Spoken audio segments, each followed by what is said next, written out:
All right, so today I want to go over the ball python breeding schedule. That pretty much my schedule that I go through, kind of how I started and then how my schedule kind of developed, and pretty much where I'm at now with my whole schedule of the breeding season, pairing up the males and females and getting hatchlings and everything.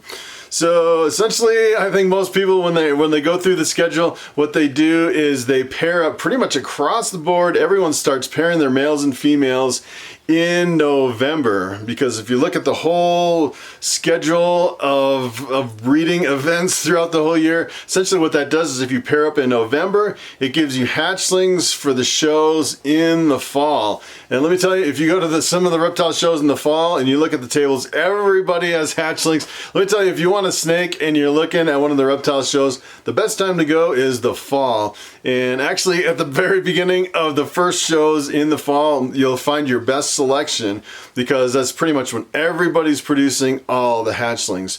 And I was kind of looking at everyone else's schedule and I was like, all right, I want to get a jump on everybody else. So instead of breeding in November, I actually start at mid-October. And the interesting thing is if I start pairing up my snakes in October, I pretty much pair them up all within a week or two. And this is really interesting. If you go through and peek in all the tubs, you'll see that the males are actually copulating. They pretty much lock tails together. They're mating with the females, and they pretty much all breed at the same time. And then once you get into the egg laying season, it could be egg laying for months and months and months. And this year, actually, the egg laying spread out over a period of 3 months. As a matter of fact, last year, I think it was like 4 or 5 months that the eggs were coming out of my females, which I thought was pretty interesting. You pair them up at the same time and you never know when you're gonna get eggs. So I thought that was pretty interesting. So I'd say usually I pair up mid-October. I start putting the males with the females. And then before I actually pair them up, I actually go through all my females and make sure they have the proper body condition and that they're actually on food and eating. Because let me tell you, if you start pairing up, if you just go through and pair up all your snakes, essentially what that does is if you're not really looking for the good body condition, it makes them go on a fast when you pair them up and breed. And if they're already fasting, I can almost guarantee you're not going to get any eggs, and they'll just fast even longer. And I've had some snakes fast for up to a year. My longest one was 1.5 years that it fasted.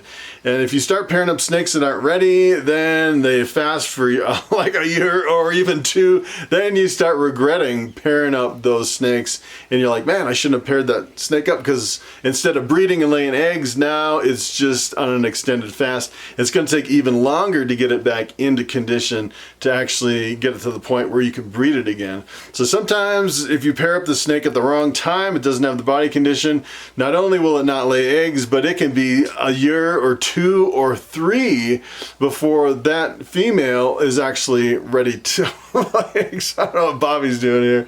And speaking of Bobby and males, so males, it doesn't really matter about the body condition if they're fasting, what size they are. Bobby is a really huge, let me tell you, most people don't let their males get this big. They kind of limit their food. This guy is a really big snake. He is super big. Most males, I'd say it's pretty unusual to find a male this big.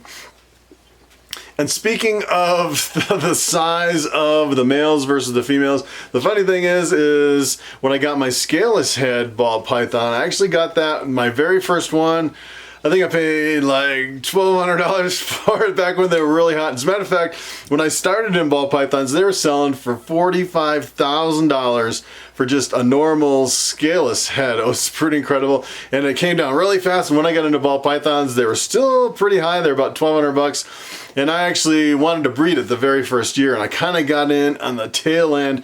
I was like, all right, this snake is 400 grams, and I want to breed it with my female that's 5,000 grams. And talk about an awkward breeding. I had this little tiny, it seemed like it was almost like a hatchling or not even a yearling, and I was putting this little snake on top of this huge monster female. I thought that is never going to work, and as a matter of fact, they actually bred, and I actually got some scaleless head snakes from that pairing. So I would say pretty much the rule of thumb is males should be at least 500 grams. And in this case, I started at 400, and that scale head was really eating really heavy. So every time I separated it, it would eat like 2 or 3 rats. And by the time the end of the season came around, I was like halfway through pairing up. And it was probably 500 or 600 grams halfway through the season, and it finally paired up, and she laid some eggs, which is pretty interesting. I don't know what Bobby's doing here. So anyway, so I would say, so you go through and you pick your females and your males and you pair them up. And what I like to do is I like to put a schedule in Excel so I can track everything. And then I go through kind of the rotation of moving the males through the females. And as a matter of fact, most people say a male can mate with up to 3 females. But Bobby here, I actually pushed him really hard the first year I got him. I paired him with 13 females. Let me tell you, Bobby here was a breeding machine, and he locked with every single one of those every time I moved him through the rotation.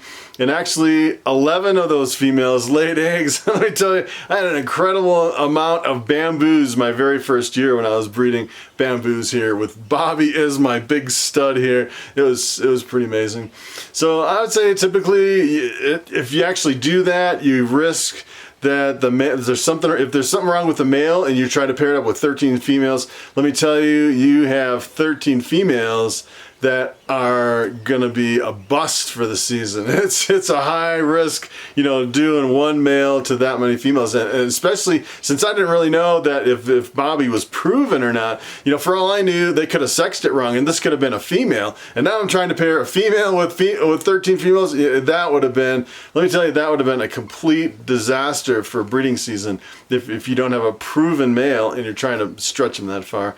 So I would say pretty much what I do now is one male to up to 3 females, and that's pretty much my max.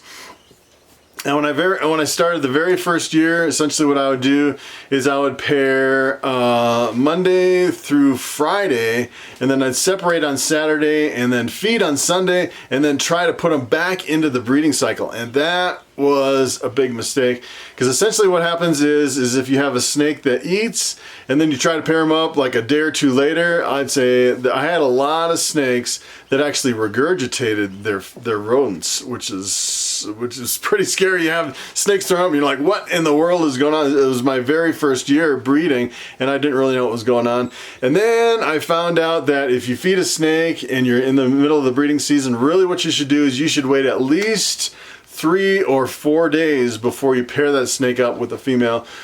So essentially what I did this year is I had a schedule Monday through Friday, but I didn't have the dates. All right, Bobby, I didn't actually have the dates on the schedule. So what I'd actually do is I just kind of check off Monday through Friday, and then when I separated them, I don't know what Bobby's doing. When I actually separated them, what I would do is I'd have an indeterminate length of a break between pairing them up. So what I do is Monday through Friday, I pair them up, separate them on Saturday, feed them on Sunday, and then I would take a break, and I wouldn't pair them up for maybe 3 or 4 or 5 days, and it didn't really matter. It's just whenever I decided that it was enough time and I wanted to pair up again. As a matter of fact, sometimes, especially this year, I was taking like a week or 2 weeks off and not pairing them up. And then I'm like, man, I better pair up these snakes or they won't lay eggs. So then I paired them up again. And they say usually as long as you pair up snakes at least once per month per female, you're doing okay. And you would really want to pair them up for pretty much for 5 months. So you go through this whole thing of rotating all your males, looking at the schedule, checking it off, and just rotating the males through all the females. And at this point, pretty much all the females go off of food, a lot of the males go off of food, and you're really not feeding much anymore. And since they're not eating, you're really not cleaning the tubs anymore. So this is really, I'd say, the easiest part of the whole ball python breeding season. You're just pretty much moving males from tub to tub, and you're just changing the water, and that's pretty much it, making sure they have enough humidity in the tub. It's a really pretty easy time of the year. And then after about 5 months, my very first females will actually start ovulating. And the ovulating is when the females fertilize the eggs and the base of the snake really swells and they get really big. And that is pretty much the time where you know you're either going to get slugs or you're going to get fertilized eggs. That is when the fertilization of the females happens. And I've seen a lot of people where they won't pair up enough times. So if you don't keep cycling the males through the females, essentially what's going to happen is you're going to end up with females that lay a lot of slugs, infertile eggs. And I'd say, you know, I really stay on top of the pairing and make sure that I'm continually pairing for the full 5 months. And usually in any given year, I have maybe out of 100 eggs, I maybe have 3 or 4 slugs, which is pretty incredible. I've seen some people have like 1 slug every 6 or 7 eggs in a typical clutch. So, and that I think is just due to not being really consistent in pairing the males. So essentially what happens after the first 5 months is once my first female ovulates, it's like, that's it. I'm done breeding. I separate all the males and then I'm just basically waiting. And the females at this point, most of them won't eat until after they've laid eggs, and sometimes it's weeks after they lay eggs until they start eating again. So essentially, I'd say probably my first eggs come in April, probably mid-April. And this year it was April, May, and June. June is well, for this year actually they stopped laying eggs in June, but sometimes they go all the way until August. And the problem is if they're really late in the year, August, then the September, October, but by the time they are ready to pair up again, and a lot of them that lay really late in the season, they don't have enough food in them to actually start the season over and start laying eggs. So really what you want to do is right after they lay eggs, you want to get as much food in them as possible. And that is the tricky part. Let me tell you, a lot of these females will go off of food for a long time and won't go back on food until it's pretty much too late. Especially like last year, two of my albino females laid really late in the year, and it was pretty much too late in the year to where I could even try to bring them back up to weight with food. So I just gave them the year off. And I'd say, you know, last year I think I had like 21 females. I paired up 15, and it looks like 11 or 12 of them laid eggs. And I actually counted all my females, the ones I'm holding back and the ones I have. I actually have 32 females that I'm working with now, and a lot of them are grow outs. They probably won't be ready for probably some of them 1 year, some of them 2 years, but in 2 years I'll have 32 females. Let me tell you, that is a lot of snakes. If I start producing all of them, that's going to be a couple hundred or more hatchlings, which could be really interesting. So that's pretty much it. That's the whole cycle from the start to the end, from pairing to when they lay eggs. And then at this point, pretty much where I'm at right now, I'm kind of in the middle. I have some hatchlings in the rack, and they didn't lay eggs for like a month. So I'm waiting for the next hatchlings to come out. I have like 50 eggs in the incubator. And here it's coming up on August here, between the 1st of August and probably the middle end of August, I'll have like 50 eggs hatching out. It's pretty much perfect time, because essentially what you do is after the hatchlings come out of the eggs, then you have to wait for them to shed for a week, and then usually after a week after that you start feeding them.